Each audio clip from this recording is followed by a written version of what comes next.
Although from Earth the Sun might seem quiet and unchanging, the reality is very different. Our star is an active and dynamic body. In fact, this activity rises and falls with a cycle that lasts more or less 11 years, and it is related to the production of magnetic fields inside the Sun. This effect has nothing to do with its rotation, which has a period of around 27 days. There are different ways of quantifying the solar cycle, and the most appropriate one would be the measurement of the total flux of magnetic field. Instead, the magnitude that is used is the number of sunspots in the surface of the Sun, which isn't the best amount to quantify the solar cycle, but it is very useful as it has been recorded since the early 17th century. In fact, the sunspot time series is the longest continuously recorded one of any natural phenomena. But what is a sunspot?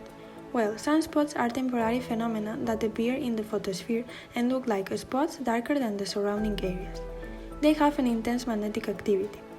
A single spot can be up to 12,000 kilometers long and can last from a few days up to a few months.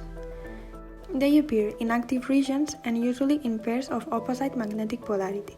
So, the sunspots form and disappear in the photosphere.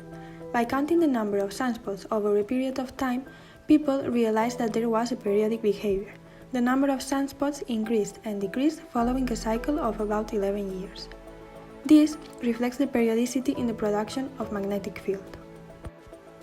The duration and amplitude of the cycles are not constant.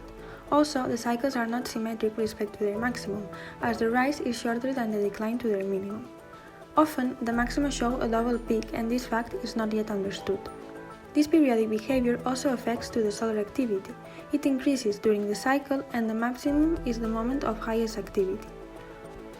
Over the last 400 years, the cycle amplitudes have varied widely.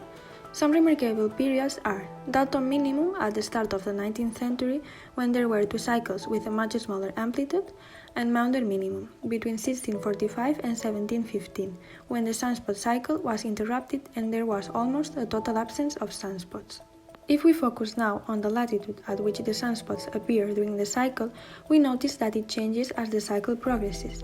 Right after the minimum, the sunspots tend to appear around 30 to 40 degrees latitude. Then, near the maximum, they appear at middle latitudes, around 20 degrees, and after the maximum, they tend to low latitudes, around 10 degrees. The prediction of this latitudinal distribution is known as Sporer's law, and the representation of the latitude of the sunspots during the cycle gives this butterfly diagram. As it has been said before, sunspots usually appear in pairs of opposite magnetic polarity. In each pair, we can distinguish a leading sunspot. The behavior of the polarity of the sunspots is described by Hale's polarity laws, which can be summarized in 3 statements. The first is that in each solar hemisphere, north or south, all leading sunspots have the same magnetic polarity. The second is that in the other hemisphere the polarities are reversed, and the third is that the polarity of the leading sunspot is reversed when changing the cycle. More or less, this summarizes the behavior of the Sun during a solar cycle in terms of sunspots. At this point, you may have a question. Where are we now in the solar cycle? The cycle count began in 1755, so that is the cycle 1, and we currently are in the cycle 25, which started in December of 2019. Therefore, nowadays, in early 2022, we are about halfway up the ascent toward the maximum. And what about future cycles? Do we have any way to predict them? Well, it is quite complicated. There is a long and growing list of measured quantities that can and have been used to predict future cycles' amplitudes.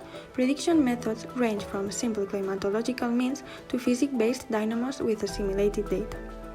Anyway, understanding and predicting the sunspot cycle remains one of the grand challenges in astrophysics.